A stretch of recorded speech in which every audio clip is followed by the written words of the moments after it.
Netflix ने sector 36 release कर दिया है, जिसके लीड रोल में हमें नजर आते हैं दीपक डोबरियाल और विक्रांत मैसी। बाकी सब लोग भी हैं, बट वो छोटे छोटे रोल्स में हैं, तो उतने ज़्यादा कुछ खास तुमको देखने को नहीं मिलेगा। बाकी अगर मैं बात करूँ कहानी की, तो कहानी एक असली इंसिडेंट से उठाया गया है, जो कि नोएडा का ही इंसिडेंट है। और उसमें मैं डिटेल में नहीं जाऊँगा, क्योंकि ऑब्वियसली वो कहानी को स्पॉइल कर देगी। तो जैसा कि हमने ट्रेलर में देखा था कि विक्रांत मैसी एक साइको किलर रहता है, जो कि बच्चों को किडनैप करता है, और दीपक डोबरियाल एक पुलिस वाले होते हैं। बट जब हम मूवी स्टार्ट होता है तो हमें पता चलता है कि दीपक डोबरियाल के जो पिताजी थे वो हिंदी के आचार्य थे, और प्रख्यात मतलब एकदम आचार्य थे, और न्यूटन की वो भगवान के साथ पूजा करते हैं, क्योंकि न्यूटन का जो तीसरा नियम था, every action has a reaction, वो इसमें दर्शाया गया है। और मूवी में भी वो काफ़ी तुमको रिलेटेबल लगेगा वो लाइन। बाकी जो सब इंस्पेक्टर रहते हैं, उनका एक परिवार रहता है, उनकी बेटी पत्नी रहती है, और वो ये मानते हैं कि प्यार दोगे प्यार मिलेगा, सिस्टम पे घुसोगे तो सिस्टम तुम्हारे मार लेगा, वैसा वाला। तो रिश्वत लेने देने का काम भी करते हैं वो पुलिस वाले। हालांकि एक बस्ती रहती है जहाँ पे के बगल में एक मतलब ऐसा बड़ा सा सोसाइटी भी रहता है। सोसाइटी नहीं, मतलब ऐसा कह लो कि जगह रहता है जहाँ पे हाई फाई क्लास के लोग रहते हैं, जो कि करनाल के एक बिजनेसमैन रहते हैं, जिनके यहाँ प्रेम नाम का बंदा, जो कि विक्रांत मैसी है, वो काम करते रहता है। तो उसी के बगल वाली जो डिफ्यूजी कैंप है, वहाँ से बच्चे कई सालों से किडनैप होते जाते हैं। बाकी अगर जब तुम कहानी को आगे देखोगे तो तुम्हें पता चलेगा कि बच्चे किडनैप होते हैं, और विक्रांत मैसी उसको कटता है, जो कि ट्रेलर में भी बताया गया है। और फिर उसका क्या करता है वो तो तुमको मूवी देख के पता चलेगा। इनका मोटिवेशन तब जागता है जब जो अपने दीपक डोबरियाल हैं या पांडे जी हैं, उनका जो मोटिवेशन तब जागता है जब उनकी बेटी पे किडनैपिंग का अटेम्प्ट होता है, और लोग फिर मतलब वो उसके पीछे जाते हैं। फिर ये पुलिस ऑफिसर के पास जाते हैं, अपने सीनियर के पास, बट कुछ काम नहीं बनता, उस चक्कर में थोड़े सस्पेंड भी हो जाते हैं। फिर ये ट्राई करते रहते हैं, और वही पूरी कहानी का लेखा जोखा है कि कैसे एक पुलिस वाला एक जो मतलब लड़की की किडनैपिंग या बच्चों की किडनैपिंग है, उसके केस को लेकर के क्या क्या चीज़ें करता है, और कैसे पावरफुल लोग, पहुंच वाले लोग इस चीज़ को रोकने की कोशिश करते हैं। अब वो कामयाब हो पाता है कि नहीं हो पाता है, अपना काम कर पाता है कि नहीं कर पाता है, ये तो तुम मूवी देख के पता चलेगा तुमको। बाकी कहानी जो रियल इंसिडेंट पे बेस्ड है, बेस्ड इसलिए मैं बोल रहा हूँ क्योंकि उतना सॉलिड कहानी नहीं है, मतलब जैसा वो था उससे बहुत कुछ अलग दिखाया गया है, बहुत कुछ चीज़ें बदल के दिखाई गई है।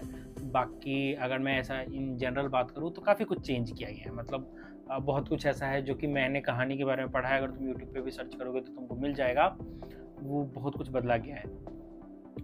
कहानी अगर एक्टिंग वाइज बात करूँ तो आई एम सरप्राइज कि मतलब इतना तगड़ा एक्टिंग, 2 फ्रेम में 2 एक्टर्स, एक सिचुएशन आती है जब इंटरोगेशन वाला सीन होता है, वहाँ पे विक्रांत मैसी की परफॉर्मेंस इट्स अमेजिंग। दीपक डोबरियाल का वो एक्सप्रेशन कि वो जो अपने गुस्से को कंट्रोल कर रहा होता है, वो एकदम दिखता है। ऐसा नहीं है कि जो ओवर एक्टिंग या कुछ नहीं, एकदम नेचुरल फील होती है चीज़ें। वो साइकोलॉजिकल चीज़ें जो होती है, वो जो उसके बचपन में जो प्रेम के साथ घटा था, जिसकी वजह से वो ऐसा हो गया है, क्या कारण है कि वो ऐसी चीज़ें कर रहा है, लोगों को मार रहा है, बच्चों को किडनैप कर रहा है, वो देखने को मिलता है। उसके परिवार के साथ क्या संबंध है उसके, ये दीपक डोबरियाल का कैरेक्टर जो कि पांडे है, उसका क्या सीन है, किस तरह का इंस्पेक्टर है, कैसे वो चेंजेस लाता है, ये सारी चीज़ें देखने को मिलती है। जो कि एक फ्लॉड चीज़ मैं बताऊँगा तो मैं ये बोलूँगा कि मतलब ये कहानी पूरी कंप्लीट नहीं करते हैं, कहानी को अधूरा सा छोड़ देते हैं, एंड इट्स लाइक एक क्लिफ हैंगर पे छोड़ने की कोशिश की गई है, जो कि लास्ट में तुमको पता चलेगा जब एंड होता है, जो कि कौन किसको सपोर्ट करता है, कौन कैसा होता है, किसको किस चीज़ से प्रमोशन मिलता है, वो सारी चीज़ें इन्होंने दिखाई है। बट आई डोंट थिंक कि ये ऐसी कहानी थी जिसको सेकेंड पार्ट के लिए रोका जाता। आई होप कि ऐसा ना हो कि भाई मतलब लोग इसको नेगेटिव रिव्यू दे बस इस चीज़ की वजह से। बट ये एक बहुत बड़ा लाइक फ्लॉ लगा मुझे, क्योंकि तुम एक कहानी बता रहे हो, जब वो भी खास करके साइकोलॉजिकल थ्रिलर, तुमको कहानी कंप्लीट करनी पड़ती है। तुम एक वेब सीरीज नहीं बना रहे हो, तुमने एक मूवी बनाई है, और जबकि कोई ऐसा क्लिफ हैंगर पे भी नहीं छोड़ा है भाई अरे ये हो गया, अब क्या होगा, आगे कोई नया वाला कैरेक्टर आएगा वो ये करेगा, नहीं, कुछ अजीब ही करके रखते हैं ये लोग। एंडिंग ऐसा नहीं है कि तुमको लगेगा कि अरे यार क्या ही एंडिंग हो गई, कुछ और बेहतर नहीं करते, नहीं। बट वो जो क्लिफ हैंगर मुझे वो नहीं जमा। बाकी कुछ चीज़ें, कुछ डिटेल्स इन्होंने ठीक से नहीं दिखाई है, जैसे कि एक सिचुएशन आता है जहाँ पे उनको पता चल जाता है सब कुछ, फिर भी वो लोग कुछ नहीं कर पाते वीडियो एविडेंस के बावजूद भी, जो कि बहुत बड़ी चीज़ है, क्योंकि कन्फेशन होने के बाद they could have like just published it, और ये 2005 की कहानी है, तो उन्होंने वो कन्फेशन के बाद भी चीज़ों को बहुत आगे खींचा है।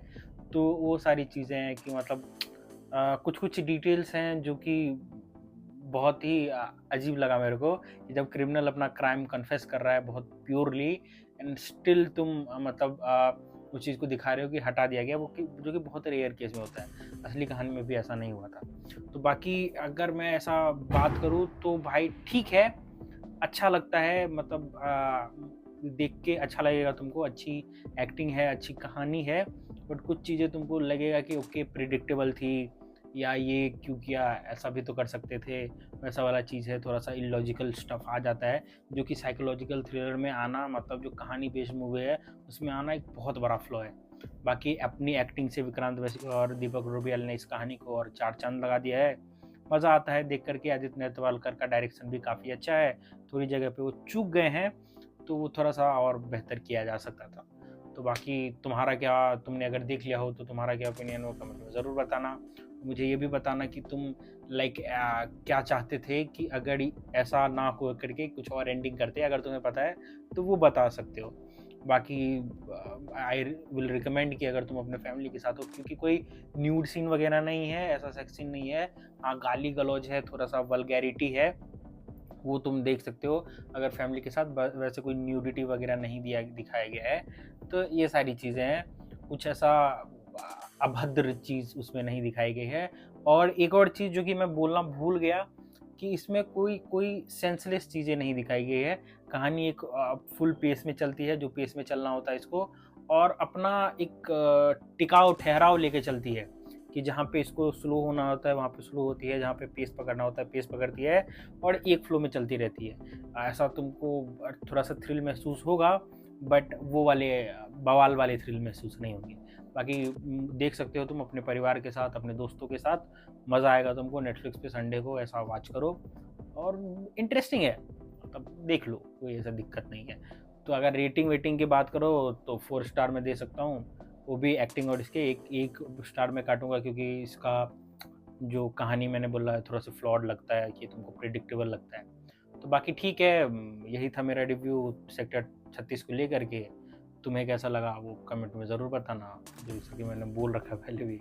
मिलते हैं किसी और मज़ेदार वीडियो में, किसी और मज़ेदार रिव्यू के साथ। तब तक अपना और अपनों का ख्याल रखना, और बाकी सारे वीडियोस भी देख लो चैनल पे जा कर के, सोशल मीडिया पे फॉलो कर लो। मिलते हैं, टेक केयर, बाय बाय।